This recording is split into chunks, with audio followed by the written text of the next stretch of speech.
What is going on, everybody? It's your boy, Justin Pugh. Welcome back to Net Worth. We had a little crazy show last week. We had Cowboys Nation in. They lit it on fire. The reaction was amazing. The fan base was great. And that's coming from a guy that is from the enemy turf. So I had to go back to my hometown, maybe a little bit enemy turf, but also we all grew up in the same area. We all know the same things. We're going to have our little 215 kumbaya here in a minute. But do all the things you're supposed to do. Like, subscribe, follow, ask questions, interact. We've been responding to everybody. The fans have been amazing. But I have to introduce the team first. We have up next from the NFC East preview, the Philadelphia Eagles. And I brought on three of the best content creator fans of the Eagles. I want to give them a chance to introduce themselves, and we'll jump right into it. So I want to welcome Thomas, LB, Josh. I'll let you guys kind of give a shout out, throw your handles, all those different things. But guys, thanks for coming on. Thanks for having us, man. We're all pumped. Thanks.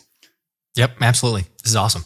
So first off, is content creator the right term, or is that a little disrespectful? I think so. Fan, content creator. I know some people go back and forth on it. LB, you jump at it. Go in. I like the term more content curator, just from my perspective. I like to think I provide somewhat of a fine art, to the fan base. So I like the term content curator. No, I love it. All right, well, give a little introduction to the fans, because we got there's some Giants fans watching. There's some Cowboys fans watching. The Commanders fans are going to trickle in here. So you interact with a lot of these folks on social media. You're a voice to the fans. But Thomas, I'll let you go first. Give a little intro on how you got this thing rolling and where you're at now. Sure. Again, Thomas Mott, pretty simple. My show is the Thomas Mott Show on YouTube. We're approaching 60,000 subs here in almost 2 years. It'll be 2 years since I launched the channel this coming October. So started with nothing, worked our way up, and been having a bunch of fun, talked about the Eagles, doing a bunch of content creator stuff. I think that's what I would call myself, a content creator, and looking to grow basically every single day to give the best content I possibly can covering the Philadelphia Eagles. No, I love it. And the fans were tagging you like crazy, man. Well, all of you, all of the above. LB, Lord Brunson, Elijah Brunson, Army, thank you for your service, man. Thank you. I appreciate you, man. We, my brother's Air Force. My dad was Navy, so military. Big shout out. Give us a little bit of the flavor. I mean, but all three of you were, but you were the first one to respond, man. You were kind of the OG holding it down for me. Oh, yeah. I needed this opportunity, man. I wanted to talk birds with some new guys. I've worked with Thomas before. I think I worked with Josh before, but, obviously I haven't worked with you. But so I launched my channel the preseason, the year the Eagles actually won the Super Bowl. I was just walking in the parking lot, had a camera in my face. I'm like, man, why did we cut Jordan Davis? And then it just spawned into, a whole entire movement, man. I came up with the Hurt Season hat, the one that you see AJ Brown wearing, and the team photo and things of that nature. So, yeah, I would call myself a content creator, but I do dabble a lot in, just merchandise and things that I know that the Philadelphia natives like, being as though I'm from North Philly myself. So, yeah, man, I've been doing it for about 7 years now. I'm closing in on 30,000 subs. Got a bit of a cult following, but we're gonna talk some birds. I found out real quick. Everyone, your fan base is loyal. Josh, you're up next. I was gonna say, don't sell yourself short, LB. You got the music game going too, so it's yeah. also how could I forget about that? There you go. Yes. But no, I appreciate it, Justin. Honestly, I mean, I would, consider myself a content creator, an Eagles super fan, a Dallas troller, kind of all of the above. I'm actually behind enemy line. So I live in Dallas, which makes it great because if I'm ever feeling bad, I can just turn on the local radio and that just puts me in a great mood because I get to hear how upset they are, the situation going on with Jerry Jones, the gift that keeps on giving. It's fantastic. So, we could get into that, but actually started the channel, shout out to Thomas, because Thomas and I both went to college together. So we covered Baylor University for a while, stayed in contact, and I guess a year and a half ago, something like that, went to the NFC Championship game, and he was like, man, you should start a YouTube channel. He'd already had his going on, and I was like, I guess. I didn't really think about it, honestly. I was like, okay, maybe not. And then long story short, here we are, a year and a half later, almost 72,000 subs. So it's been awesome. But I love, like I say, love covering the birds, love talking about them, and also little subtle jabs here and there to the NFC East teams, especially Dallas. So there you go. I saw that. I got a quick peek of that because as I released some of that Dallas content, and then as the CeeDee Lamb news rolled in, there's always a big back and forth of how the Eagles structure and do their due diligence and how he pays guys, but and then how Jerry Jones does the complete opposite. So it's always a good back and forth. But before we hop into some of the finer nuances of how the Eagles run their organization, let's just go and just quickly hit rewind and just talk about last year, because it started out as, well, we just were in the Super Bowl. You start out 10-1. Everything is looking amazing down the stretch. 1-5, 1-6 if you include the playoffs. There was coordinator drama. There was player drama. So when you're an Eagles fan, I ask the Cowboys the same question. How do you recap this season or last season? LB, I'll let you take that one first. Last season was a season of up and downs, honestly, personally, as a fan. It really put the emphasis on coaching matters to me, because, just to see this team be in a Super Bowl and to see the way that the season ended last year, it was a total collapse, a total collapse. A lot of things were into question, as far as I'm concerned on my end, like, just the willingness to want to do the simple things, I felt like, and, that comes from coaching. So last season for me, man, it was rough, because to start off 10-1, you can kind of see Jalen Hurts carrying the team to wins, which is hard to do. When you look at the stat where he had 4 wins, where he came back from behind 10 at half, like a lot of people just haven't done that in the history of the game. So I think it was a lot of pressure on the offense. It was a lot of pressure on coaches and coordinators, just dealing with that success of getting into a Super Bowl that fast with Jalen Hurts as your quarterback. So yeah, it was definitely a lot of ups and downs, but not nothing. I think it made us stronger in the end, though. I will say that. And that's the question that a lot of people are going to face going into the season. We talked about the team imploding a little bit, and then there was some coaching controversy, but there was also some things about the players, team meetings, and things about the players. What was going on inside that locker room? Obviously, I was in New York, and I was on the field on that Christmas game, and I remember there was hearing the players going back and forth. So, Josh, what is your thoughts on? Obviously, coordinators, they set the direction of the team, but the players go out there and they execute. There was definitely some turmoil amongst the players. What have you seen throughout the season and kind of how that impacted last year and how that's carrying over into this? Yeah, I mean, quite honestly, last year, I know all of us lived through it, and it was a cataclysmic fall off a cliff. I mean, there's not a really better way to describe it towards the end of last season. It was like, okay, 10-1, you have some bumps. Okay, you lose really badly against the Niners. That was the ultimate. Lane Johnson even said it in a Super Bowl interview or at the Super Bowl on Radio Row, and he's like, I mean, they kind of had the blueprint there. That was the blueprint for teams to take after that game and beat us. But I think it's also to the effect of like respect is not given, it's earned. And there's reports coming out of, like Sean Desai and the players and, how did that really gel? You can go even further back if you want to, and Jonathan Gannon kind of, ruining things beforehand and saying like, oh, I'm here to stay in Philly, yet he's interviewing during the Super Bowl week or leading up to the Super Bowl week for the Cardinals job. So, I mean, you call it what it is. It was not a great end to the season regardless, but I think that it's a lot of like, okay, you want that respect, and you have players who are looking for a coach to be like, or a coordinator specifically, to say, okay, do you have the resume? Do you have a game plan going on? And when that didn't happen, no offense to Sean Desai, no offense to Brian Johnson, but like they hadn't been there before, right? I mean, Sean Desai had only done it for one season in Chicago, and it was, average at best. And so, but Brian Johnson gets promoted into the role for offensive coordinator. And I think you just look at it of players going, okay, there's some, you're facing some situations now where we got a little bit of adversity. What do you do? What do you fall back on? And these guys hadn't really been in it there. So I don't think that it was the step up and lead in that mentality. And then, of course, you kind of see it, hear it, had some rumblings of Nick Sirianni and the micromanaging and getting involved there in his offense, which we saw a lot of that too. So probably, too much cooks in the kitchen as well, but it just continued to go negative or to go in decline. And I think that, all of us would speak to it, but it's a breath of fresh air. You see the changes that they made, the coordinators bringing in now with Kellen Moore and Vic Fangio. Those guys are earning the respect, but it's also, hey, okay, here's their resume, right? Like players can look at that and go, they know what they're doing. Vic Fangio's been doing it for 40 years. Kellen Moore has had a top 2 offense, even going back to Dallas, 4 of the years they're in Dallas. So as much as I don't want to give Dallas any credit, like he was able to do great with, that offense. And this offense is better than the Cowboys, I would argue, and I think that's objective, but I might be a little bit biased. But yeah, there's more respect. I think there's a lot more positivity now. And I mean, I'm excited. We got the guy, right? We got the guy.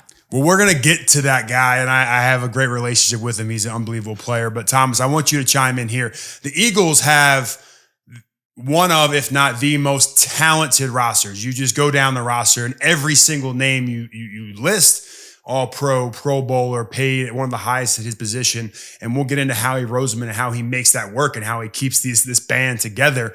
But when you have players like that, and it's such a talented roster, it's almost like you can just roll the ball out there and we almost don't even need coaches at times. Right. And it became such a coordinator-heavy conversation. This is where I'm like, Nick Sirianni, you got to step in and kind of like put your foot down. Like, I don't care who the offensive coordinator or defensive coordinator. Did you see a need for Sirianni to step into that role? And we talked about micromanaging. Was he doing too much of it? But when you have talent like the Eagles had, what's your thoughts? And then how are we progressing into the season? How are we able to like wash it and move on? Because in the NFL, you need to have the mind of a goldfish and be able to move on like that. I think Josh mentioned a lot of, the things that all Eagle fans were feeling, especially with the defensive coordinator and Sean Desai last year. And the same goes for Brian Johnson. I think they had the Eagle front office got a little bit maybe complacent with their coordinator coaching hires because they'd had success by hiring these kind of young, no-name people. Like Steichen wasn't anybody until he became the Eagle offensive coordinator, really. Took him to a Super Bowl. Gannon was the same way, but they had success with these kind of no-name coordinators, and they try to just run it back with, Sean Desai, who's he? We'll bring him in. He had one time being a defensive coordinator with the Bears. He'll work out, and the same would go for Brian Johnson because he was already in-house. And I think, again, as Josh mentioned, players didn't really buy into it when the wheels started to fall off. I mean, Philadelphia was 10-1. They were winning football games. It wasn't pretty. None of us thought that it was, but you were still the number one seed in the NFC, and then the wheels completely fell off. And Josh and I talked to a lot of Eagle players over the course of the offseason. I think BG told us most clearly or more clearly than anyone else that the lack of leadership, at least from a coaching standpoint, really kind of rubbed people the wrong way. And once you got to that point, Niner game and the subsequent losses after that, there was just no way to kind of course correct, and people were pointing fingers. No one was taking blame, and it just got very ugly. And again, as Josh mentioned, I think that they really made a massive course correction going into 2024 by going, okay, we're going to get the most established coordinators we possibly can get. And it's not just defensive coordinator, offensive coordinator, established defensive line coach, established linebacker coach, established DB coach. They're going out and getting as many big name people who have serious resumes and can look back and go, okay, I've been through adversity. Here's what we're going to do. We're going to go ahead and fix this, because you mentioned it, Justin. Like this roster is as good as any in the National Football League. I mean, name a better receiving core. You can maybe name a couple of better offensive lines. The running back group is stacked. Defense looks pretty good overall, especially in the secondary. They've done everything they can to correct the sins of the past. And if it all works out as it looks like it is on paper, it's going to be a very good football team in 2024. And then it goes back to the mastermind. Who's pulling the strings? Who's making all this happen? How can we go out and like swallow your pride and say, hey, maybe I made a mistake bringing in these young coordinators, and maybe we have to bring in established at every position. And the man that's doing that all for the Philadelphia Eagles is Howie Roseman. I go back even, I grew up an Eagles fan. So I'll preface this. I grew up in Bucks County, Pennsylvania, grew up going down to Sea Isle City, New Jersey, eating Steve Prince's steaks. I would go to Eagles games with the Donovan McNabb era, John Runyon, Trey Thomas. Trust me, I did it all. And Howie Roseman was a big part of the Eagles organization for his entire career. I was coming into the draft in 2013, and Andy Reid had just got fired. They brought in Chip Kelly, and Chip Kelly kind of shipped Howie Roseman out of there. And I think quickly Jeffrey Lurie and company decided, hey, we made a mistake. They corrected that mistake, and they got Howie Roseman right back in the building. And since that time, Howie has been the most established GM in the game. And I think the longevity is why the Eagles have had a lot of success. Howie can go out there and admit a mistake and not be worried about getting fired. Just look at the New York Giants and what they've gone through. Since I was in the league, they've gone through 3 general managers. They've gone through, I don't know how many head coaches, because we had some interim guys step in there at one point, but 4 or 5 head coaches. Turnover is constantly hurting the Giants. How have you guys, is there just a monument that's going up next to Rocky for Howie Roseman? LB, I'll let you touch on it. What are you guys' thoughts on Howie Roseman? Is he the greatest of all time in terms of GMs? Oh, absolutely. Howie Roseman is he's I call him ski mask Howie, man. He's going into these meetings. I don't know if he has a loaded gun or a ski mask on, but Howie Roseman is getting whatever he wants, Justin. You got to think about it. And not only is he getting whatever he right. Not only if Howie called me, I'm not picking up the phone. If I was a GM, I wouldn't answer him. You would lose a TV or something. You're coming short out of that equation any way possible with Howie Roseman. But the thing about Howie Roseman that I think that makes me the most excited as a fan is not only is he getting ahead of these contracts early, he's taking care of key players. That way we're not going into, off season and things of that nature with guys holding out like a CD Lamb. We have no disgruntled employees. So when you have no disgruntled employees, you make your destination more attractive for future guys to want to play here. Saquon Barkley was looking to go somewhere and get paid. He's like, oh, the Philadelphia Eagles will pay me. Howie Roseman will pay me. I am Saquon Barkley. You know what I mean? And I think Howie Roseman puts the emphasis on, the great talent that he has by paying them. We would have never did a CD Lamb like that, and then we would have never took this long to pay him anyway. When you look at how the Dallas Cowboys handled that situation, I believe when Devontae Smith got paid, I think it was only one player at his position making $30 million a year or more. I think it might have been just Tyreek Hill. Correct me if I'm wrong. So Howie Roseman had the foresight to be just ahead of that deal. Then it was a massive run on, wide receivers after that. I think Amon-Ra St. Brown, Jalen Waddle, Justin Jefferson. Then the number for CeeDee Lamb just kept going up and going up and going up. I think what separates Howie Roseman is just the foresight to see that. You know what I mean? To see that it's about to be a run. Let me get ahead of these contracts now and let me take care of some guys. And that just proves, AJ was under contract. Let's not even give AJ the chance to say, I deserve more money. Let's just give it to him because he's producing. Now, the Hassan Reddick thing did hurt me a little bit, but you can't sign everybody. You know what I mean? So, yeah, man, how we need that statue next. I will say that. When you look at the Eagles and what they're able to do, it also is he's enabled by Jeffrey Lurie. Not many owners are out there opening the checkbook up. Could you guys, and I don't know, Thomas or Josh, if you guys want to touch on it, could you, and the Eagles fans know this generally, but could you give a little bit of an insight on how the Eagles are able to do contract-wise, what you've done? I've talked to them as well, so I know a little bit, but I would love for you guys to kind of touch on the strategy and how they're a little bit different from a team, maybe Josh with you in Dallas, how they're a little bit different than the Dallas Cowboys and how, Jerry Jones handles his business. For sure. Absolutely. Yeah. So whenever Jerry Jones says that he's all in, I don't know what that means. Nobody can actually phrase what that means. But Howie Roseman will give you an example for what all in means. And LB, to your point there of taking care of AJ Brown, you didn't even really need to, but he has the foresight of other deals getting done. You realize how valuable AJ Brown is, and it's just keeping everybody happy. Like AJ was already ecstatic for Devontae to get his deal done, but it's like, all right, cool. Now let's take care of AJ. Let's get this core solidified. Same thing for Jalen Hurts, right? I mean, you see him whenever he gets paid, he's the highest paid quarterback in league history for about 2 minutes. And then all of a sudden you have every single quarterback get signed afterward. But it's the fact, like you were saying, Justin, of Jeffrey Lurie willing to open up the checkbook and pay guys up front. And it's structuring deals in terms of, hey, give him a sign-on bonus, give the money up front. You structure it out long-term over the deals. But if you pay them up front with that money, then you can really provide yourself with a lot more room on the back end. And that's what the Eagles are willing to do. And it makes sense because if you talk about, for the most part, inflation and the league being, increasing in revenue and value and everything else, that's what you're banking on. They make these deals not expecting and saying, okay, hey, the cap is, X amount of dollars today. It's no, what will the cap be 5 years from now? And that's what we're going to structure this deal based off of. And, right, wrong, or indifferent, for some reason, a lot of teams, especially Dallas, do not seem to do that. And Jerry Jones claims that nobody can do a job like him. I don't know where he's getting that from. Howie Roseman could very much do it a lot better, but it's the fact that, they said, well, I don't exactly know where the cap's going to be at. Jerry Jones is getting in there and saying it could be, you have all these other things, but every single time you look at it, the cap has increased every year except for, you could say for sure, the COVID year. That's understandable. But even in that situation, Howie figured out a way to back out of it and get out of these other deals because you have team-friendly deals, you have flexibility, you can extend on other years, you have dead money, of course, that does come into a factor. But I mean, he is a wizard. Howie is the wizard.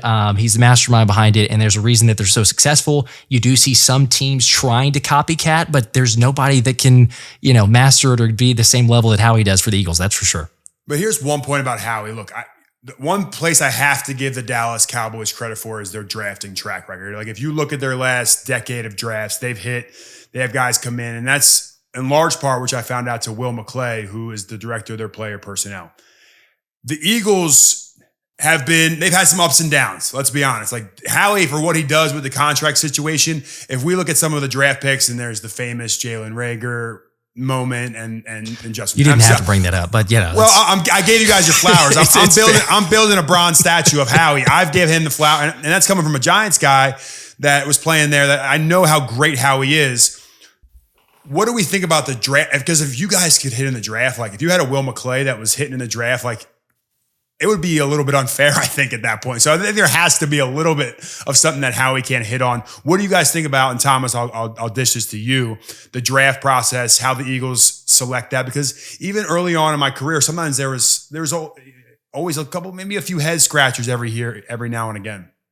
I think he likes to take risks in the draft. I mean, I think there are some GMs who go for the safest, most guarantee of a player at a certain position, but the Eagles have consistently picked in the latter part of the NFL draft, basically my entire lifetime. The highest they've ever been is Lane Johnson, and that's a future Hall of Fame pick that Howie got right. There's a couple of drafts, kind of the mid to 2010s where he had struggled. 2014 wasn't a great draft. You think to the JJ, I think a Whiteside draft wasn't that great either. The past couple of seasons, he's always come out with a stud starter player, at least it seems. Jalen Carter last year, looks like Quinyon Mitchell this year. There have obviously been, issues in Howie Roseman's draft philosophy. He's never been able to figure out linebacker for whatever reason, and even the one that he kind of hit on in Jordan Hicks didn't actually end up being an Eagle long term. They got rid of him. He played better with his next team. But I think shout out to Jordan Hicks, my former teammate. He's still balling at a high level. But exactly, he's probably the only really good one that Howie's gotten in recent history. But what Howie does best in terms of making sure that the Philadelphia Eagles are always competitive is how he combines the draft with free agency. And this year was a great example, right? Free agency starts, he goes out, nails, a couple of nice signings in terms of C.J. Gardner-Johnson comes back, that locks up the safety spot. Saquon Barkley comes in, no need for a running back at any point during the draft, and then he can pick and choose and figure out who he wants to spend the 22nd overall draft pick on, if they needed a cornerback, or if they want to go ahead and get an offensive lineman later on in the draft. I think that Howie getting ripped for being a bad drafter, if that's a word, is something that Eagle fans have done in the past. But if you really look at his track record, he's had enough hits and enough really, all-pro potential future Hall of Fame hits to where he can subsidize with the free agent additions like an A.J. Brown to make up for the Jalen Reagors of the world. And us Eagle fans are pretty happy because the results are winning football games, even if a couple of draft picks don't hit here or there. And that's the nature of the business. Because I will say this, playing in Philadelphia is one of the hardest places to play. The fan base in Philadelphia is rabid. Famous for the whole Santa Claus situation, which I think gets blown out of proportion a little bit. Like it's my aunts and uncles and cousins and best friends that are all sitting in the stands too. And I don't remember the last time we threw batteries at somebody, but there is definitely a rap to playing in Philadelphia. I mean, after the Eagles won the Super Bowl, I remember vividly the next year them getting booed in week 1 after winning the Super Bowl because they started out rough in the first half. It takes a special type of player to play in Philadelphia. And LB, you talked to a bunch of these players and you guys have interacted with the team and you've seen how it comes. Do you think that Philadelphia is not for everybody? Are we some guys can't handle the media and the scrutiny? Because I know in New York, it wasn't the same as it was in Arizona. How would you tell a player, if I was a young player right now, I was, Mitchell or one of the draft picks that just came in, and what's the advice you would give one of the guys to come in and play for Philadelphia and this fan base? Honestly, just work, man. If just working doesn't cut it for you, if you want to play for this fan base, look at what Jalen Hurts does. I think Jalen Hurts is the perfect player to play in Philadelphia. He's always even kill. He can throw a touchdown pass and his face will, he won't even crack a smile. You got to have that demeanor. You got to kind of take on a personality of the city, to be honest, man. Sometimes we're happy. Sometimes we're sad when things not going our way. That's just the nature of the beast. But, you just got to be ready, man. You got to understand that this a town, man. I know you got the Sixers. I know you got the Flyers. I know you got the Phillies, but it's nothing like when football season start in Philly. You know what I mean? It's nothing like when football season start. So the Philadelphia Eagles as a football team is just the heartbeat of the city. I can go to any corner of the city and I'm going to get a Go Birds. You know what I mean? So give me the rankings in terms of sports in Philadelphia. Like, are we going Eagles clear cut number 1, right? Easily. Yeah. Oh yeah. Eagles clear cut number 1. So give me the rankings after that. Sixers. I would probably go Phillies. I think Phillies. I would probably go Phillies. I would go Phillies after really? Eagles. Then I might Bryce go Harper's Sixers. got the city rocking. Right. I might go Sixers, and then the Flyers will just Sixers and Flyers. That's his own crowd in itself, the hockey fan base, to tell you the truth. So I don't know, man, but I think the Sixers and the Flyers are round at the bottom too. You guys agree on those rank? I mean, I gotta go Sixers, Phillies. I guess I might, like, I'm in Arizona right now. Sixers, I might see like around the U.S. A lot of people talk about the Sixers, Joel Embiid. You get the personality, but okay. All right, you guys know the temperature in Philadelphia better. And if you're a rookie right now, Josh, you're in Dallas. Thomas, where are you at? I'm in Atlanta. You're in Atlanta. LB, you're in Philly? I'm right outside of D.C. Well, shit. Okay, So I'm like my biggest Eagles fans are all over the place. All right, so when you go back for a game, where are you telling these rookies to go eat at? I mean, you guys have been there. You have, like, what's the go-to cheesesteak spot? I'm telling them straight to go to D'Alessandro's or Max's. I was gonna. Yeah. Yep. He's Definitely right not on Pat's or Gino's. We've Yeah, had that's several not Pat's or conversations Gino's. of that, but that's Isn't that the automatic. craziest thing? Like, everyone talks about Pat's and Gino's. I wouldn't even put them in my top 5. No offense. I'm going Angelo's first. See, that's another how one. could I forget about Angelo's? Damn. Right? Cheese whiz don't go on a cheesesteak. That's number one. That's All number right, one. Cheese whiz does not go on a We're going to cheesesteak. find out For real sure. quick. How do you get your cheesesteak? Mayonnaise, fried onion, salt, pepper, ketchup. That's what you call it. That's the recipe. There you go. That's it right there. And don't mayonnaise mess it go up. on a cheesesteak. I don't care what nobody says. I'm out on that, man. I'm telling you, you got it, Justin. You got to try it. Go to Angelo's. Mayonnaise, fried onion, salt, pepper, ketchup. Change your life. They do the Cooper Sharp with the fried onions. That's how I'm doing it. I'm going both cheeses with onions. It's the way I've always done it. that's With the I way like to it do with it. Cooper Sharp. That's the way to do it. With the cherry soda from Steve's, with the fries, with the whiz. I'll put whiz on the fries now too. Hey, we might got to go grab a It's a plan. cheesesteak together. I think it's what we're gonna have to do. We might have to do a You might know Philly some tour. stuff. So I plan on going to. We were talked about it a little bit off camera, but the Eagles play on Thursday Night Football against the Commanders. Sorry, I Right. almost went the wrong way there. Careful. We might have to go back and do a little food tour and go start sampling some of these. I mean, best sandwich of all time, Tony I'm down. DiNix, the pork roast Italian, man. I mean, the roast pork Italian, I should say. All right, I sorry. could agree. I'm going fat boy on you real quick. Let's get back to it. One of the coaches I wanted to give a shout out to is Jeff Stoutland in the offensive line. You look at, you mentioned missing on some draft picks, but hitting elsewhere. You look at Dillard, who came in, who you thought would be the franchise left tackle. He has some ups and downs. He's still playing in the league, but then you bring, he doesn't work out. You bring in Jordan Mailata, and it's like, oh my, we've got a guy from overseas that now is one of the best left tackles in the league, just got paid. How do you feel about Stoutland University and his longevity? He's been there almost as long as Howie has at this point. Josh, gotta you want to feel take great. it? Yeah. I mean, I feel great. I think that's the one surviving through the different regimes. Like, it tells you more than anything else, really. If it's like, okay, well, he's still here as part of the coaching staff, but it's the run game coordinator as well as the O-line coach. And you mentioned it there. I mean, it's the guys that he's hit on. It's not everyone, but Stout obviously knows the type of player he's looking for, especially with the physical skills. And then it comes down to mentally, can that player transition to what he thinks that they are? And so we've seen some that have and some that haven't.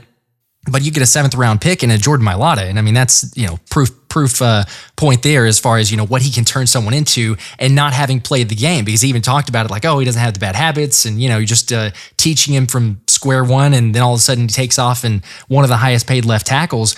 But it is exciting because you see these guys, and especially just recently of Mekhi Becton signing, it's like, okay, even Mekhi Becton himself, like from the outside looking in, we mentioned it earlier, of just players holistically seeing the Eagles organization and going like, oh yeah, I want to play for the Eagles because Howie Roseman takes care of the players.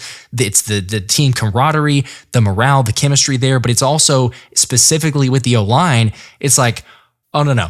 If I haven't gotten the looks, or if I haven't been able to live up to my potential, if there's one guy who can help me get there, it's Jeff Stoutland. Like, that's Mekhi Becton saying that. He's like, that's the thought there. Get to be coached by Jeff Stoutland.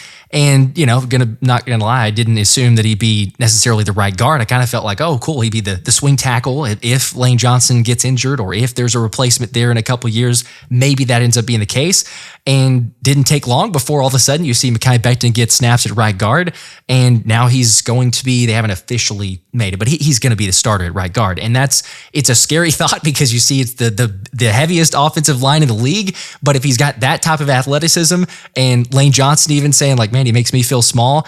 I'm excited of it because he's teaching him these steps of like, all right, hey, you know what? Didn't work out the best whenever he was playing at tackle. You move him inside, the confidence is there. You see it with the O-line. And again, I mean, the proof is there in the pudding for Jeff Stoutland and what he's able to do with the O-line. So, I mean, Saquon Barkley, he's got to be, or he's already said it, but he's got to be super excited and amped about it, right? Because he's played behind not the Don't take greatest. shots at who he played Justin, I'm so behind.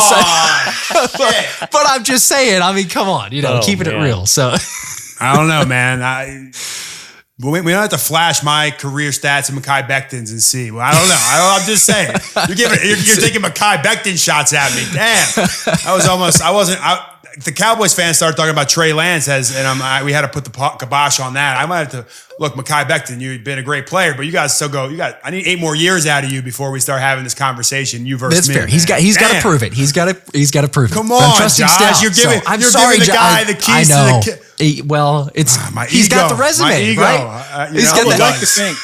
I would like to think that swayed a little bit of Saquon Barkley, coming to the Eagles as well, knowing that he would be behind a really productive offensive line. Saquon Barkley, that's my dark horse candidate for MVP because I've never seen him behind the line this athletic.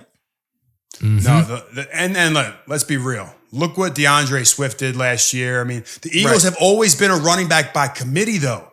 So it gives me a little bit of like, what does Howie see that everyone else isn't seeing? Because we looked at the Hard Knocks and the Giants, and they were like, hey, no one in the running back market is going above $12.5 million. Now all of a sudden, what does Howie know about the running back market that we don't know? Is Saquon, he's in that conversation, I think, with Christian McCaffrey, and he transcends the position. That's why I think he did it. Mm-hmm.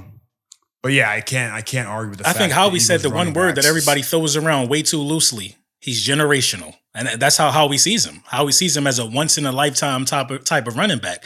Like the Bijan Robinsons and things of that nature. I had to correct so many people on Twitter, like, oh, Bijan Robinson is generational. I'm like, dude, Saquon Barkley was Michael Jackson coming out of college. Did you guys forget? But, Saquon Barkley is that type of running back. And I think Howie values that and he sees that. No, I mean, he showed it because he signed a 3-year, $37.5 million. He can make up to $46 million. You talked about some of the other core position players, and Thomas, I'm going to let you take this. You have A.J. Brown, who got paid. You have Devonta Smith. You have Dallas Goedert. You have Jalen Hurts, who likes to get his little tush-push on and get a couple touchdowns every once in a while. And then you bring in Saquon Barkley and give him $13 million a year. Is there enough offensive plays to keep all these players happy? Because you saw it last year. A.J. Brown and Jalen Hurts getting into it. There was team meetings where everyone was brought together and try to rehash some of these things. Is there an issue? Because we still are not 100% sure if we've corrected that internal turmoil from last year. Are you guys too good? Do you have too much talent on the offense? Well, I don't think you can ever have too much talent. Ask the 49ers. They've done a pretty good job of taking all the talent and turning it into a very efficient offense that spreads the ball around very well. I also think that the whole A.J. Brown sideline debacle that people tried to freak out about and all the internal meetings, that's very much in the past. And the Eagle players have said, a billion times to the media over the course of training camp that like all of that is well behind us. And even the A.J. Brown sideline stuff was much to do about nothing. He says that multiple times. I think that Howie, again, going back to the greatness of Howie Roseman, in the past, post LaShawn McCoy, they've been running back by committee. They just kind of liked it. It worked out fine. They were able to win some games, even the Super Bowl, right? They didn't have any sort of super, crazy RB1. They had multiple really, really good ones in Blunt and Ajayi, but it shows the ability of Howie Roseman to adapt. He goes, okay, yeah, it was pretty good last year. Not too bad in terms of DeAndre Swift. What happens if we take, like LB just said, a generational running back and put him into this offense and make defenses go, okay, do I double A.J. Brown? Do I leave Smitty one-on-one? Do I load the box for Saquon? Do I try and stop Jalen Hurts running and throwing? I think you're creating a dilemma for defenses that are going to be a nightmare for coordinators to try and figure out. And, if you're winning football games, people are not going to care about touches. Even the most dramatic receiver in the league, the most dramatic quarterback or running back, if you're winning football games and you're dominating week in and week out, no one is really going to care. And again, we're Eagle fans. We don't like the San Francisco 49ers, but you want to talk about blueprints. They have made the blueprint in terms of offense. You get a genius offensive coordinator who can, pre-snap motions, scheme guys up against linebackers when they, are number one wide receivers, and you get a great tight end, a great running back, 2 great receivers, and you're going to dominate the National Football League 9 weeks out of 10 10 every single year. And I think the Eagles looked at that blueprint and went, yeah, I think we can duplicate it and make it better, and hence the Saquon Barkley signing. The 49ers have been the bully. The Cowboys fans are already saying, no, that's an L. We can't beat the San Francisco 49ers. That Shanahan tree is not tough. this year. Not this year.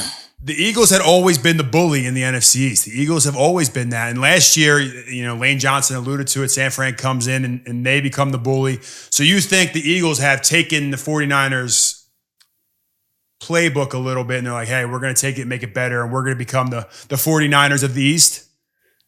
I think so. I mean, it's literally the exact same looking offense in terms of personnel, especially if they keep Ayuk. It's 2 good receivers, it's an elite tight end, and it's a star running back, and the only difference is Brock Purdy versus Jalen Hurts. And I think all Eagle fans would take Jalen Hurts in that head-to-head matchup, again, 9 times out of 10, even though Niner fans love their Brock Purdy. But it's a very similar blueprint, and again, one that works in the National Football League because, the NFL is geared towards offensive skill players. It's geared towards, leaning against great receivers and hurting cornerbacks and stuff. And so the old great defenses of the past just don't really work anymore. We see it in the Super Bowl, right? You're just going to score a bunch of points no matter who you're playing against, and so you might as well get the most, Madden Ultimate team, to put John Dotson words in his own mouth, build the best team you can, score as many points as possible, and hope your defense hangs on in the end.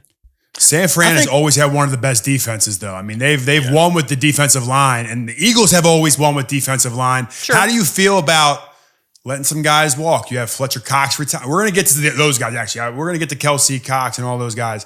But letting Hassan Reddick walk out the door, there's been some losses on that defensive line. I typically look at the Eagles D-line, and I see 8 starters. You go back to Barwin, and then you have Bo Allen that were coming off the bench, backing up Brandon Graham. You had Vinny Curry. I mean, the list would always go on and on. You had Ndamukong Suh that was just signing to be a backup. This is the thinnest I've seen the Eagles' defensive line in my entire career. So are we going a little bit out of the ordinary this year? We're signing a running back. We're starting to make some different moves. We're going more DBs over D linemen. Are you seeing a shift? Like maybe Howie's just first to market, but LB, I know you wanted to chime in on that. Hell yeah, we've in that defensive line. It almost makes me sick because I'm not used to seeing this, to be honest, man. It really makes me sick. I thought Fletcher Cox probably played the best out of everybody against the Tampa Bay Buccaneers, the game, we lost in the playoffs last year. And to see Fletcher Cox go, who's probably one of my favorite Eagles of all time, it kind of was a shock. So the Philadelphia Eagles are banking on a bunch of possibilities. We're banking on a bunch of guys panning out. And I'm not used to being in that situation as far as defensive lines go. We need Jordan Davis to be ready right now. We don't need Jordan Davis to be an experiment. Hassan Reddick is out the door. We need Nolan Smith to be ready right now. We don't need him to be an experiment coming off of the edge. It's just the fear of the unknown. We know what Jalen Carter is. We know what Jalen Carter is going to bring to the table, but we're still waiting for the Jordan Davis next step. That's a first round pick. We're still waiting to see what Nolan Smith can give us off the edge, another first round pick. I'm really excited about Milton Williams going into this year, but what worries me the most is just the lack of veteran leadership right there. I would have liked to see us bring back a Linval Joseph who went to the Dallas Cowboys, but you just need that big guy in the middle that says, I'm just going to make a mess in the middle of this offensive line and make people have to jump over me, go around me, giving the linebackers some space. But, Jordan Davis is very, very capable of taking the next step. But, the defense in general, we're waiting on a few guys, before I can say I'm comfortable. To touch on Thomas's point, I agree with the analogy of us following the offense of the San Francisco 49ers, adding more motion, getting a little more creative there. But we just didn't follow the defensive side. We don't have the aggressiveness of a 49er style defense yet. I still see some tackling concerns, but, not to veer too much off of defensive line, but there's some question marks there. What about a guy and a player that I went against last year? I thought he was one of the best pure pass rushers in the NFL coming over from the New York Jets, and Bryce Huff. I mean, this whole Hassan, actually, let's just go back for 1 second. Let's talk about Hassan Reddick leaving, the trade that happened there, and then the signing of Bryce Huff. It's almost like it was all one deal in my head, kind of. It's like, hey, we're going to sign Bryce Huff for $17 million a year. We're going to trade Hassan, who wants close to, I would assume he wants close to $30 million a year. And then he doesn't sign. Is that the biggest debacle? Is that the biggest fleece of all time by Howie? I mean, what were the Jets thinking there? And then we'll circle back on Bryce Huff. Josh, take this one. Yeah, that was it's an interesting one that's continued to play out, I suppose, but I don't really know what Joe Douglas was thinking. It's fascinating, the whole thing of this, because everyone knew that Hassan Reddick wanted a new contract, and it's justifiably so, because if you look at the sack numbers and the totals over the last several seasons, he has lived up to it. So you know what? Sure, go get your money. It's time to get a contract here. Howie knew that, and so it's like, all right, we're going to try to either figure something out or a trade. It appeared that Josh Sweat would be the one out the door and not Hassan Reddick when we got a cryptic Instagram, what was it, thank you Philly or bye Philly, something to that effect. And you're like, oh, okay, well, he's going to be gone and it'll be Hassan Reddick. And then it's kind of a vice versa. So there's something there, but the reports even from Diana Rossini are that everyone knew Hassan Reddick needed and wanted a new contract. So when the Jets make that trade, you would assume that you're going to make that trade under the understanding and everyone being on the same page that, okay, cool, this is what we're going to pay you. Like, we know what you want market rate. There's already been deals get done, but yet no, the report was that they offered it, they lowballed him. He's declined. They still move forward with the trade, and it's a whole mess. He's holding out up to, I don't know, $1.5 million worth of fines because he didn't show up, and the Jets even more need him. now. It was $2 million after week one. It's probably close to $4 million now. Crazy numbers. So I don't know. And it's, terrible morale and team chemistry and everything else. Then he requests a trade to get out of there. So I don't know how that really works out for either side. It seems like a relationship that, you just got to completely part with. And what's Joe Douglas doing in the first place? But you give credit to Howie Roseman for being the mastermind that he is. He sees this of going like, you know what? Hassan Reddick wants his money. And we can argue whether or not Hassan should have stayed here or if it was good to let him go. But if he wasn't willing to make that contract, then kudos to Howie for getting something of value, because it's a third-round pick with a conditional second that doesn't appear like a second will be likely unless something crazy happens, but I guess you never know. But even still getting that third-round pick back as compensation, that's a positive. Plus, like you said there with the Bryce Huff situation, there's unprovens, there's unknowns. I'm with LB as far as, there's question marks that we need guys to live up to expectations. It's not the typical Philly edge rusher pass rush that we've seen. But, Bryce Huff's numbers are impressive in the limited sample size. Can he be that every down type of player? That's the risk that you took. But hey, Howie Roseman's moving forward on that side, and you're not exactly paying him to be the best defensive end in football. You're paying him $17 million a year. If you were trying to go out and get the defensive player of the year, that's going to cost you $35 million a year. Right. So I think to taper expectations, yes, he's getting paid a lot of money, but comparatively to that market, you're paying him as it sounds average, to say, a middle tiered, middle tier edge rusher. And you win games in this league, and Thomas, you mentioned this, by throwing the football and putting up points. You also win games by sacking the quarterback on that 2-minute drill, and that's what Bryce Huff is there to do. The biggest issue I see with the Eagles, and we've talked about it, is last year there were some issues and kind of that falling off a cliff, like you mentioned, Josh. But refresh, we have a great staff coming in. You lose two of the best players in Eagles history, the two best leaders the franchise may have ever seen since, the Jeremiah Trotters, the Brian Dawkins, that regime. How do you replace a guy like Fletcher Cox on defense and a guy like Jason Kelce on offense? I know Cam Jurgens was handpicked, but I know for a fact that Jason Kelce was in there when you're game planning Aaron Donald and he's saying, hey, we're going to block it this certain way this week. We're going to do this. We're a coach. He's another coach on the field. Let's start with Kelce first. Obviously, big news. He just signed $100 million. He's making quarterback money now. So I would retire too if I was making that kind of money. Huh? But how do you replace him on the field? Because it's known around the league that he was making a lot of the protection adjustments. He was actually drawing things up with Stoutland in the playbook. Cam Jurgens is a great player, but I know it's impossible for him to step into that role with the amount of leaders that are already on that offense. You don't. Oh, go ahead, Thomas. No, I was just going to say, in terms of replacing Kelce, It's hard to do, obviously, but I think in the long run, we're going to look back and think this might be one of the best things to ever happen to Jalen Hurts, because you just mentioned it, Justin, that Kelce was doing a lot of the calls at the line. Reports are that he was doing all the pre-snap protection calls. He did it all. Like, Hurts did basically none of it. It was all Kelce, making sure people were in the right spot, and then they'd snap the football and go. And Jalen Hurts, again, this past season, the big knock was he could not handle the blitz. And what superstar quarterback doesn't call his own protections? I mean, you go back to Brady and Manning, that's like their bread and butter. That's what they do.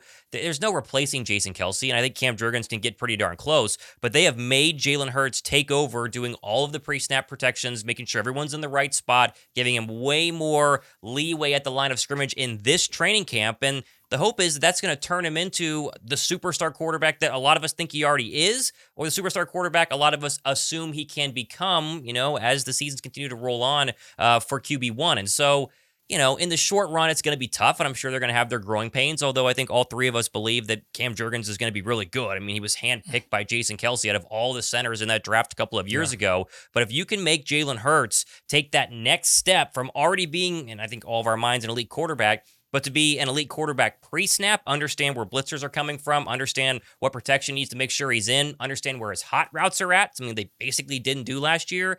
The Eagle offense in 2024, I think, can be a lot better than the Eagle offense in 2023, and that's without Jason Kelce. You lose Kelce. Hurts is stepping up to it. LB, I know your Hurts season. You have a lot of things to say about Hurts. What helps Hurts a lot is you can hand the ball off to a guy named Saquon Barkley back there. And I know we touched on his contract, and Josh, I know you had the shirt on, generational type player. How do you guys embrace a New York Giant that quickly? Is it just like, hey, throw all your stuff out, come on down, we've hated you for years, now you're just our boy? Just like that. Is that how quickly it happens? We know the pain that it put them through. That's how we embrace rookie year, it. Saquon had the team looking crazy. Man, he had the league looking crazy. We just know it hurts. We know that hurts them. That's how we embrace him. He's no longer the enemy. Once you put on that midnight green, we don't care where you come from. We all are here for a common goal. So, hey, man, I'm excited for Saquon. We ain't had a running back like this since Shady. I'm excited for Saquon. Yeah, Saquon's looking like he's going to have a heck of a year. And you look at some of the other, that really helps out, like when DeAndre Swift walks out the door. Right. And some of the other pieces that walk away. I mean, where do you guys see, I guess this goes back to the leadership question, or insert any other issues that you might see. Where is the faults within this team? We don't have the success we want this year because X happened. Josh. That's a good question. I mean, the easy, immediate answer for me is injuries, which, you could say for any team.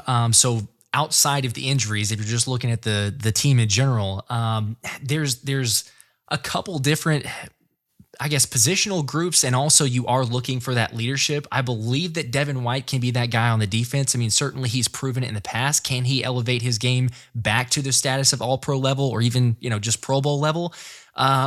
The reports are, as far as just the locker room vibes, that he is being that guy. The vocal leader started a group chat with kind of the other leaders on the offense, and they're calling it accountability and being able to kind of stir people along and, make sure to do as much as they can there. But I think that it comes down to, again, going all the way back to even last season with the coordinators, like, respect is not given, it's earned. And there's some of the resume, you could say players look at it and go, okay, yes, Devin White is a former all-pro player, but still, eventually, you got to be able to have that on the field. You got to be able to prove it. And so I believe very strongly right now where I'm like, okay, I think it's okay for the linebacker position, but there's some very cautious optimism around that situation because I need to see it. Like, I believe those guys can be it if it's a Devin White and a Zach Bond, or if it's a Devin White and a Kobe Dean, or if even Jeremiah Trotter Jr. makes his way onto the field. I believe that Devin White is solidified as that first linebacker, but you need strong linebacker play, as we've seen from a lot of teams, and we've brought up the Niners. I hate to bring it up so many times, but, Fred Warner, like, you got to give him the credit. And to have a linebacker like that, as much as Howie has not shown to give favoritism or to pay the linebacker or keep the guys. He didn't offer a contract to TJ Edwards. Look where that got you. That is a big element, especially when you talk about leadership on the defense, because I'm not concerned about the leadership in the offense. No, I mean, yes, there's no replacing Jason Kelce. But Jalen Hurts has taken the next step. A.J. Brown's taking the next step. Saquon Barkley getting into this offense. You could tell he's a vocal leader. He's going to be there as well.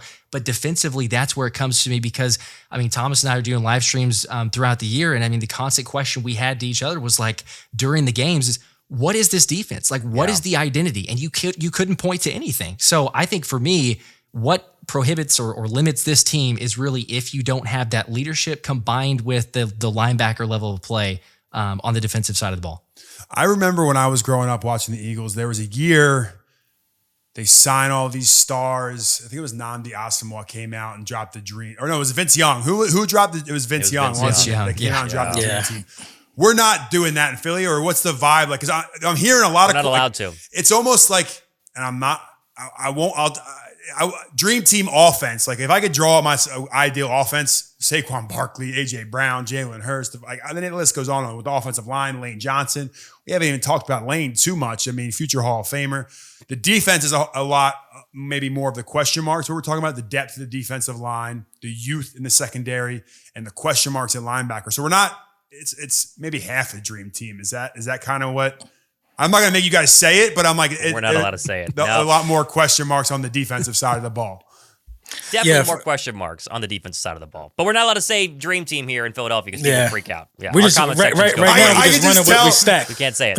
I can just tell as soon as I said dream team, you're all like, I'm not getting canceled by the fan base, man. I'm not. You're not going to get me to say dream team. All we're going to do is say we stacked. We're going to leave it at there right now. We're not taking the bait, Justin. We appreciate it. We're not taking it. Trust me, dude, I grew up in Philadelphia. I was running around with the dream team and all these different things. But here's a question for you guys. We've talked about Giants. We've talked about Dallas. We've talked about the Commanders. Who do we hate the most? Is it just like currently right now, I get it's probably the Cowboys because it's the most competitive. But throughout the tenure of your fan base with the Giants local, like, the closest geographically, or DC, Josh, you're in Dallas, Thomas, you're in Atlanta. I don't know where that goes. LB, you're in DC. Who do you guys hate the most personally? It'll always be the Dallas Cowboys. It'll always be the Dallas Cowboys because there's a deeply rooted delusion over there. it's almost sickening, and I'm developing the sickness to where I feel as though I have to tell each and every one of them how delusional they are on a daily basis. I have to leave them alone and focus on Eagles football at this point. But it's definitely the Dallas Cowboys. They've been reduced, in my opinion, to celebrating everything except winning. Like CD Lamb getting a contract extension there, that's a parade for them because they don't have playoff runs. So it's Dallas. Yeah. If they I don't want to hear about your granddaddy's rings. I don't want to hear about your grandfather's rings. You know what I mean? I want to hear about what's going on right now. So it's the Cowboys. I still got to hear that at family reunions. I'm in Dallas, and lots of my family members are Cowboys fans, and so it's like every time you get together, it's we got five. The Cowboys were this great teams. How many did the Eagles have them? Right. Okay, yeah, but how many did the Cowboys have in my entire lifetime? Is what I remember. Come on, man. We got 5 rings. Hearing it from a 22-year-old when the 5th ring happened in 92 when the cat ridiculous. didn't exist too. Right. Okay, so. All right, so consensus for the Dallas Cowboys, but Thomas, I'll tee you up on this one. Who is up next? Is Dallas are they the biggest threat this year? But like the next 3 years, you have Jaden Daniels down there. The Giants' defensive line, I think, might be one of the best, if not the best in football. Giants are scrappy. They've kind of starting to put the pieces together. Who do you see as the next man up? Because no one's ever repeated in the NFC East, so we know it's up for grabs this year. I think that they're all going to go through some major transitions. I think Dallas, to LB's point earlier, is going to go through a major transition this offseason in terms of, do they keep Dak Prescott? Do they not? They're going to for sure fire their head coach at least. And the whole prospect. You heard it here Sanders, first. I mean, it's a guarantee. Mike McCarthy has to win a Super Bowl or else he's gone. And then the whole Shedeur Sanders starts to pop up. And then do you bring in his dad to be the head coach? That's going to all start to kind of unravel in Dallas as the months roll on, because they're not going to be a really great football team this year. They'll be fine. They'll probably get 8-9 wins. They'll be Cowboys. Pesky, but this is not. Yeah, they're not going to be a crazy. They're not a double-digit win football team at all. I don't think there's any way they're a double-digit win. Hold on. I just want to know. Look, I'm a Giants fan. I'm trying to figure out a way we can make this happen. But even I know the Cowboys are. You don't think the Cowboys get double-digit wins? If they do, it's 10. There's no way that they get over 10. I'm thinking 9. I mean, listen, this has been LB again has said it. This has been a football team that has been allergic to making any sort of deep playoff run. They did not get better this offseason. They lost basically all of their main free agents. They didn't sign anybody else. They just said, okay, we're going to stick with the team we currently have. We don't bring any extra talent. And you look at what Dak Prescott's done over the course of the past couple of seasons. He's really great during the regular season. He still chokes during plenty of games. And then they get to the postseason and nothing happens. And so when you look at the rest of the NFC in general, the Packers are better than the Cowboys. Obviously, the Eagles are better than the Cowboys. The 49ers are better. The Falcons are now better. You can make an argument that the Rams are better. Detroit is better. I mean, that's like 7 teams right there that are all better on paper than the Dallas Cowboys. And the Cowboys have to go through us twice in the division, and we should win both of those games. And they got to see Dan Quinn twice. They want to fire their head coach. Cowboy fans want to have a bad season in the back of their heads. That way they can start fresh, because in reality, just like at the end of the Romo tenure, they're tired of Dak Prescott. They are for sure fed up with Mike McCarthy, and they're on this delusion train that they can go get some superstar quarterback from Colorado and his dad to fix things, and they'll start winning Super Bowls, which is a little crazy. But to your point, the next team up in the NFC East will be the Commanders if Jaden Daniels turns out to be really good, which is a massive if, because he's like 100 pounds, and you take one shot and it can be done. So that's the next team up, but they got to make sure that Jaden Daniels is legit. And then the Giants are going to draft a quarterback next year inside the top 5, so they got to do a full reset after that. That'll take a couple of seasons. So right now, it's probably the Commanders. The Commanders are the up-and-coming team. Now, we talked about coaches being on the hot seat, and there's been a name thrown out there amongst all the NFC East teams that if Bill Belichick's poking around, we might talk about Bill Belichick coming to your team. Now, I'm just going to draw up a crazy scenario. There's no way it could happen. Say the Eagles coming off last year, they didn't fix whatever the issue was internally. There's issues. It comes back. It's going to fall on Nick Sirianni. He's the head coach. If in some crazy universe, maybe it's the Dallas Cowboys or Giants or Commanders fans universe, the Eagles don't have that year, they think. Nick Wright, what was that crazy guy on FX1, said the Eagles won't make the playoffs, which I think. My former boss. Yep. Yeah, well, I'm sorry to bring that up. I'm just saying if he is right, or some of these other fans are right, and Nick Sirianni's on the hot seat, would you guys be for Bill Belichick? Is that a guy that you would want to see in Eagles, Kelly Green, or out on Bill? I think Bill will stunt Howie's growth. I think Bill wants a little too much control, and Howie the man around town. So Bill Belichick confuses that. But is Nick on the hot seat? Nick been on the hot seat, and personally for me, since the playoff loss.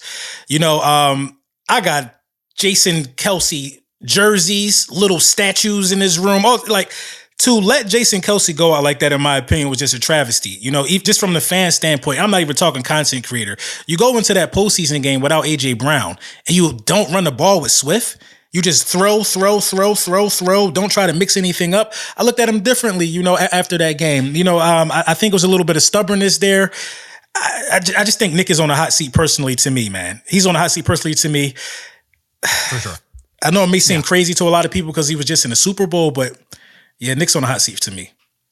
Hey, he definitely is. The Eagles haven't just, they've won Super Bowls and they fired coaches right after that. You think, it is a short leash in Philadelphia, but I agree with you. It's a great point you brought up. With Howie Roseman at the helm, there's no way that Belichick and him could coexist in the same building. No. Those are two of the greatest of all time, and the power struggle will be too real. All right. I appreciate it. This has been amazing. You guys have broken this thing down. But there's one last thing we got to do. We got to call these games, and we got to say, hey, what's a win? What's a loss? Thomas, are we 17-0? We even have to ask you who you think we're going to beat? No, we're not. Listen, the Cowboys are definitely not 17-0, but the Eagles are not 17-0 either. So okay. Well, because I will say, one of the content creators, Jay Tuck, he picked the Eagles. He was, for a Cowboys fan to pick the Eagles to win the division is they're down pretty bad. Truthful. I mean, they know but it's being real. It's being real. Like the Cowboys are going to win 6 games seems a little. What was it? Was it 8, 9? 8. Best seasons 9 and 8. 9 and 8. That's very doable for Dallas. 9 and 8. Right, 11 and 4 or 11 and 5 or 11 and 6, whatever it is. Very hard. They keep adding in games. It's hard to remember what it is. All right, we're going to run through this. I'll let everyone go, in order. Hey, why don't we do this? LB, you go first. Josh, you go second. Thomas, you go last. Kind of how I have you order in my screen. We'll talk through these games. I'll get some reactions, and then we'll wrap this thing up with anything else you guys have on it. The season kicks off in Brazil. First off, are any of you guys going to Brazil? Do you feel safe going down there? It's my daughter's birthday. I definitely felt safe. I definitely was going to go, but it's my daughter's birthday. Sure. Right. I mean, it was going to be the city was going to be green for 48 hours. I would have had on green too, so I would have been good.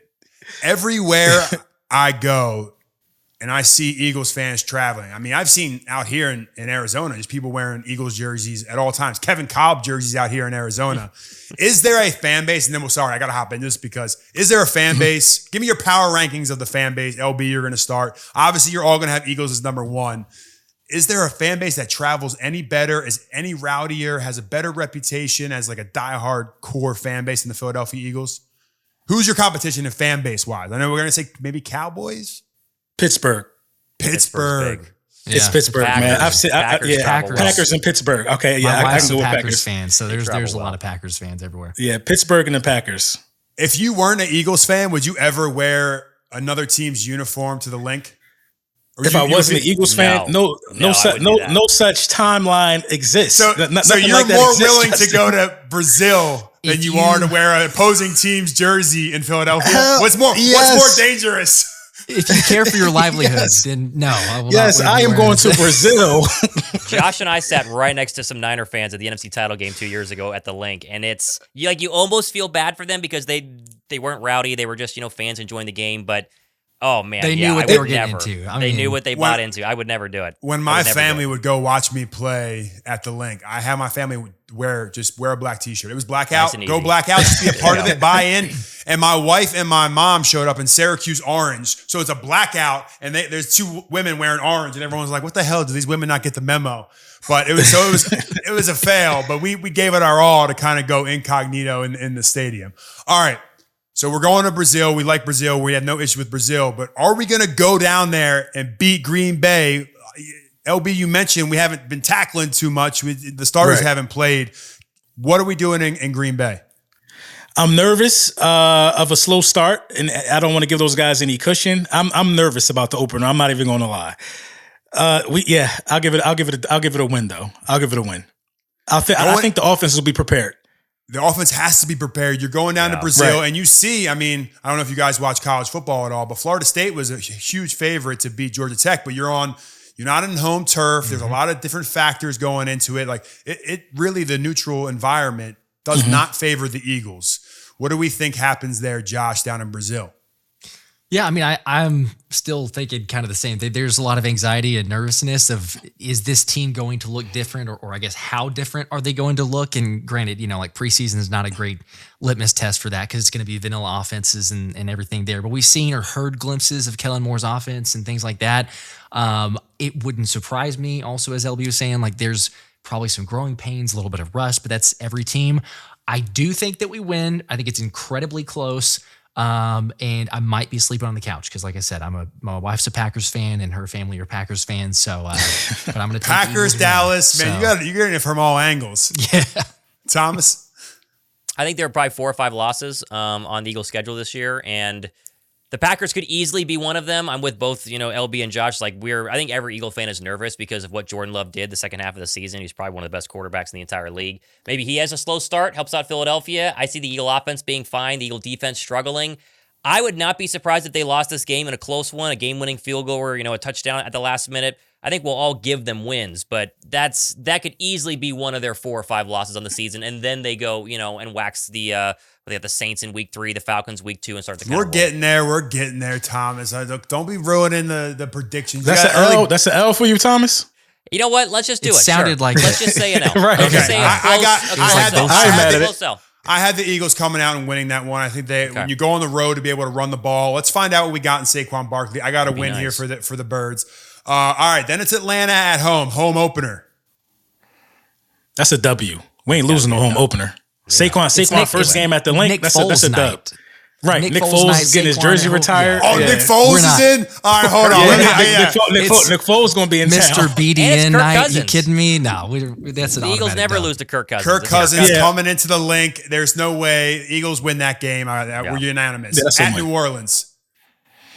That should be a very easy win. In my opinion. NFC South is a little bit of a struggle. I think that's going to be actually a tougher game. I still have it as a win, but I actually think that's going to be something about playing in New Orleans. Derek Carr? I think it's I know, Tough? but I think it's going to be a weird game. I don't know. All right. Hey, well, you know what? You might fall asleep at the wheel. You're like, all right, we just beat Atlanta. Maybe. We just beat Green Bay. There's always one of those games every year. We all have the Eagles starting out 3-0. Then you're at Tampa. Wild card revenge game. You got to be up for that one. I got the Eagles Jalen Hurts is winning going to get blitzed the most in his life in this game. Todd Bowles. Todd Bowles has no respect for Jalen Hurts' team. So I think Jalen Hurts is going to take that game personal. I think that's the Eagles win. Same. Yep. Yeah. That's going to be a For the very blitz, big Kellen Moore's indicator. gonna help him. Yeah, that's going to be a very big indicator for like, hey, have we fixed the wounds? Have we fixed the issues? Right. That game is going to be very, very telling. And then we go into a bye. I hate this bye week for the Eagles. As a veteran team, a week 5 bye, you don't love to see it. You want middle to end of the season to kind of revamp. But nonetheless, they come out and they got the Cleveland Browns in Cleveland at the Dog Pound. Alex, my producer, he's got, and I agree with him, I'm kind of high on the Browns this year. Andrew Berry is a disciple. I got the Browns giving the Eagles their first loss of the season. They got a really good defense, and I think they're going to be able, maybe Chubb's back by then and come off the PUP by that point. But I got the Browns winning that one. I like that game. I like that game for the Eagles, though. We get some guys off the pup too, and they get that extra week. So we should have Sidney Brown back in the fold. We should be able to be a little deeper in the safety position. But I do think we start off 5-0. But I think this game will be extremely physical. Extremely physical. There's going to be some heavy hits in this game. We're going to have to stop the run in this game, and I'm worried about that. But I think the Eagles will squeak it out. Yeah, it comes down to JD there. If JD's playing up to what he should be. Yeah. Right. I'm also with you. I still have the win coming off the bye, just extra prep. So I'm going to take the dub. It's a good test, but what is Deshaun Watson these days? I don't think anyone really knows if is he elite? Is he not elite? Is he completely washed? We'll know by then, I guess. But yeah, I think it'll be one of those lower scoring Eagle wins, like that Colts game in 2022 where they had kind of the Jalen Hurts game winning touchdown in the end where they scored very little, but pulled it out at the very end. All right, It was after an L too, so we were a little. All right, you guys got Cleveland. All right, so now you're 5-0 and you roll into New York. And last year, I'm not going to lie, we did some good things against you guys last year. I'm taking my hometown Giants. Say, hey, you're 5-0. What happened last year? You went up to New York, you played the Jets, and you lost one. Maybe you shouldn't have lost to the New York Jets. I got the Giants squeaking one out here, and like all of a sudden, the Eagles are like, "What the hell just happened?" Like So that one's in New York.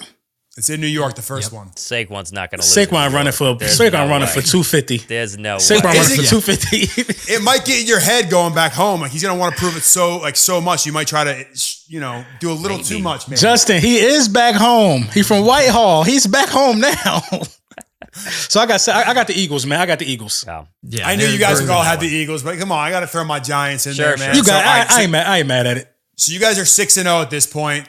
You have Cincinnati at home. Joe Burrow, Jamar Chase probably is going to be making $40 million a year at this point. Everyone's kind of going crazy, like the whole chip on their shoulder. Bengals coming back. Can they come and beat the Philadelphia Eagles? I have that as the first loss in Cincy. I think that's the L for us. Yeah, I think that's the L in Cincy on the road. That one's at Cincy? I thought that one was at home. It's at Cincy. Oh, all right. Well, I'm going to tell Alex. He messed that one up. All right. At Cincy, it makes it a little bit tougher. Makes it a little bit tougher. All right. Yeah. So that's the first one that we have Giants taking an L. So you guys got them 1, 2, 3, 4, 5, 6-1 at this point. We got Jacksonville. Kelly Green game. We don't lose those. We win, and Shady's getting retired into the Eagles Hall of Fame, so we're not losing. So many storylines every week. How many Nick Foles in town? We can't lose. Shady's in town. We can't lose. I'm just saying, you can't. I think they beat Jackson. I think they beat Jacksonville too. I mean, Doug Peterson. Doug is going to give us everything. They're going to be a lot better this year. Yeah, they're a legit threat in the AFC. All right, so we're 7-1, and then we go to Dallas. That's week 10 is a test. Week 10, we're going to find out what we're made of. I like the Eagles in this game. I'll tell you why. Because for the last 4 years, we have been playing Dallas. So we're in Dallas for the first game. Dallas has been coming here for the first game in Philly for like the last 4 years, I should say. So I like the Philadelphia Eagles in this reverse. I like us going to Dallas first, out of the two meetings. So I like the Philadelphia. We're going to sweep Dallas. You didn't got to ask me a second time. All right, I won't even ask. I'll just jump right over. At Dallas, Josh, what do we got?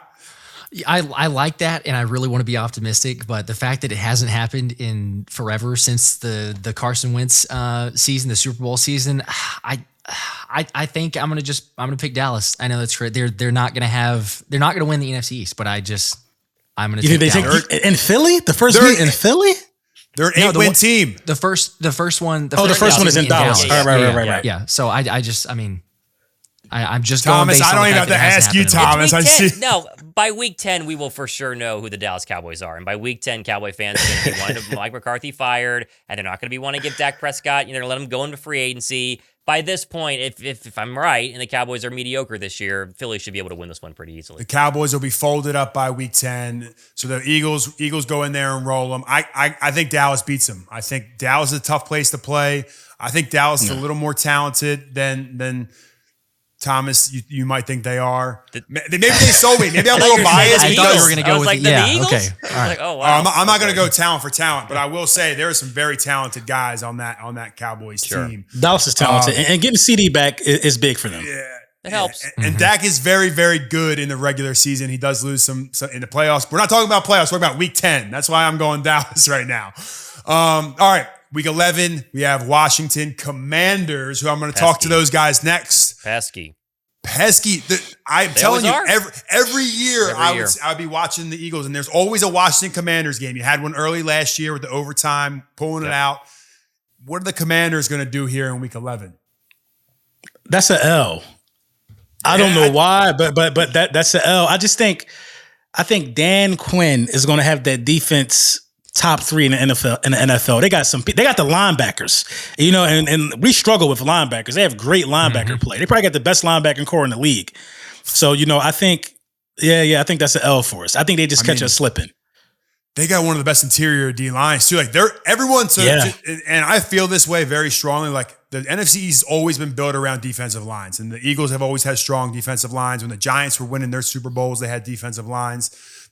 Everyone's trying to copy that. The Commanders got Deron Payne. They got Ridgeway, who they just came out and said they're going to try to trade him, but they got Jerzon Newton, who I think is a stud. I watched him in college. Jonathan Allen. I mean, I keep trying to say, I almost say Redskins. Sorry. Bleep that out, Alex. The Commanders, they got some talent on defense. Yeah. They do. Yeah. I'm going to take a win for the Eagles only because I had the Cowboys loss. If it's vice versa, I could definitely see it. I think it's if they slip up against Dallas, it's a little extra motivation, shortened week. But if we beat Dallas, I could see it as kind of let down the next week and Commanders getting up for the game. But all right, so it's going to go one of two ways. If they win one, they lose the other. All right, Thomas. No, I agree. I think that if they beat in Dallas, they could lose the Washington Commanders and vice versa. It's going to come down to Jane Daniels, and again, by week 10, if he's trending upward and looking really good, or if he's going to have that kind of rookie slow start to his quarterback career. You do wonder weapon-wise, did they have enough on the outside to compete with Philadelphia and score enough points? I like the Eckler move in terms of a running back to give them a little bit of star power back there, despite his season last year. But we'll just say L because they're not going to win both against the Commanders this year. It just doesn't feel like it's going to happen because they're be much better coached than they have been in the past with Dan Quinn. All right. Washington getting a little love. Washington's got a little. We're trending up. We got an arrow going up next to the Commanders right now and what they're doing in the division. Now we have the LA Rams. They have no Aaron Donald, which is huge for any offensive lineman. Those guys are going to sleep a lot better that week. They got Matthew Stafford. Cooper Kupp's healthy. I think you guys hit a little bit of a skid here in the schedule where you're trying to find that identity, that bye week. The season's very, very long. I got the Rams winning that one. I got you guys on a 3-game skid. Don't worry, things might turn around. I won't preview what I'm going to do next, but I think there's a 3-game skid here. You guys lose to the Rams. Stafford's, McVay is very, very good too. I can easily see it. You guys mentioned them earlier and how much better the Rams are than Dallas. So where are we thinking on this one, LB? I like a win for this one, man. We got a big fan base out there in LA. We got a big fan base in LA, so I think the crowd will be a little split more than usual. I like the Eagles to win this game. I do. I think the defense gets gashed though. Puka Nacua. I think Cooper Kupp is going to have a great year. He's going to rebound back. Punch, Kieran Williams, Blake Corum, the rookie. Yeah, I think the defense gets gashed. I think this is a shootout, and I think Jalen Hurts and the star power, we just have a little more. So I think the Eagles win this game like 35-38, something like that. Yeah, I agree. I think that win. You look at last year, similar vibes except for the improvement of the team there. So I think we get a dub. All right, cool. All right, so we're going to beat the Rams. Now we're at Baltimore. That's a tough one right down the road. A team that has had a lot of similarities to the Eagles in terms of not a lot of turnover. You have some really good pieces in the front office and the head coach. Obviously, Harbaugh coming from the Eagles and the Andy Reid tree. What are we doing down there? We got the MVP Lamar Jackson. That's an L for us. That's an L for us. I think that's an L for us. I knew that when his schedule came out. That's an L for us. Derrick Henry is probably going to wear us down. Who knows how it's going to go? It's just going to be an L. It's going to be cold outside by then. It's an L. It's going to be a physical game. You got to stop Lamar and you got to contain the edges. You got to worry about Henry. Yeah. It's just it's tough. Baltimore strengths are where you see maybe if you were going to say there was a little bit of a weakness on Philadelphia, it's against the run game, maybe not the best matchup. Linebackers chasing Lamar is a little scary, Derrick Henry. Yeah. Derrick Henry is posting workout videos, and he makes linebackers must not be ready for that one. DBs are definitely not ready for that game. No. All right, so are we all saying consensus? I'm thinking the Eagles win. I'm going to be honest with you. I think the key to beating the Ravens is putting up points on them early, and that's where I think the Eagles will put some points up, and that puts a lot of pressure on the Ravens. The Ravens lost 3 starting offensive linemen. They lost a lot of key players on defense. I got the Eagles winning that one, man. I just keep going against whatever you guys say, I guess. I like Baltimore. I think I'm going to stay with my pick on that one. Yep. Yeah, I appreciate Baltimore. The optimism, though, but I just we'll take it. Maybe I just don't know shit. I'm just every time I go the opposite. We'll see. We'll be able to look back later on in the season and see. Then we got Carolina. Do we have to talk about that one? No, not really. That's our rebound game. We get to beat up on somebody after losing a heartbreaker to Baltimore. That's great to have Carolina after Baltimore. And then you got Pittsburgh. I mean, it'll be a slugfest battle of PA, but there is no way with the quarterback play that they can hang with the Eagles. All right, that's a win. Yeah. I'm with you on that. Washington again. You lost the first time. You're gonna be pissed off. I got to win again. Washington. Yep. All right, we're getting on a roll. See what I did here, guys? I had a little bit of a slump there in the middle. Started off strong. That bye week. It's kind of how I see this season going. Denver. Whoa. Oh, we got Denver? Dallas. Oh, Dallas. Yeah. I was about to say, give us 4 in a row. There's no Denver there. Yeah, I mean, I'll take Denver, but right. No, sorry, Dallas. Bo Nix though. That's a win. We sweeping Dallas. I'm telling you, we sweeping Dallas this year. Kelly Green game. Yeah, that's right. The bigger question. It's always the Kelly Green game. The fan base is such a major component of all this. When the Eagles are rocking, it's a primetime game. There is not a harder place. This isn't a primetime game, but I'm just saying it might get flexed into it. Should be. Yeah, right? True. Yeah. Is this for the division? That's the question. Week 17. Thomas, I know you already said no because they get 9 wins. But Dallas is 6-10 at the time. This is to hopefully be the 1 seed, right? You beat Dallas, you're the 1 seed. That'd be the ideal scenario here. Yeah. All right, so it's a win. Yep. Yeah, I think if you lose in Dallas, you can't get swept by Dallas. I mean, you can't get swept by Dallas. I got a win for the Birds here too. And then last but not least, Lance will be playing by then. Trey Lance. Maybe. Yeah. And then the Giants the last week of the season in Philly. Win. I mean, honestly, or are you guys resting starters? Because we could be resting. Yeah, I could be resting. Yeah. So that one's up in the air. They don't even have a time for that one yet, I don't think. Yeah, there's no time for that one yet. I mean, you know what? I'm going Giants with the sweep. You guys might be resting starters. I got to go with my Giants with the sweep. All right. So overall, I think I have you guys at 10-7. I think, Thomas, me and you are going to have to go back and forth on this one. I think Dallas, what makes me most nervous about the team is not the talent. I think you guys actually had the most talent on paper. I need to see that like this internal, whatever happened last year, if I can see that early on in the season, and I did pick you guys to win the first 4 games. If you guys have that figured out, the sky's the limit. You guys win the Super Bowl. There's no one stopping you. If there is a loss in Green Bay and Brazil and something happens similar, that's where my biggest fear is with the Eagles. Now, I love all the players. I love all that. It's just, that's my biggest fear. I think you guys are in the playoffs. I think you guys are going to, no one wants to play in Philadelphia. So getting that 1 seed's huge, but I got you guys at 10-7. I think you guys are like, right around 12-5, 13-4 is where you guys are all at. I think so. Yeah. Right, I like it. Number 1 seed us. Yep. Keep going around. I've been 12-5, 13-4, fluctuate between those, but I think, looking at the schedule, the way that it falls, the trust that we have in the coordinators, that's about where I'm at.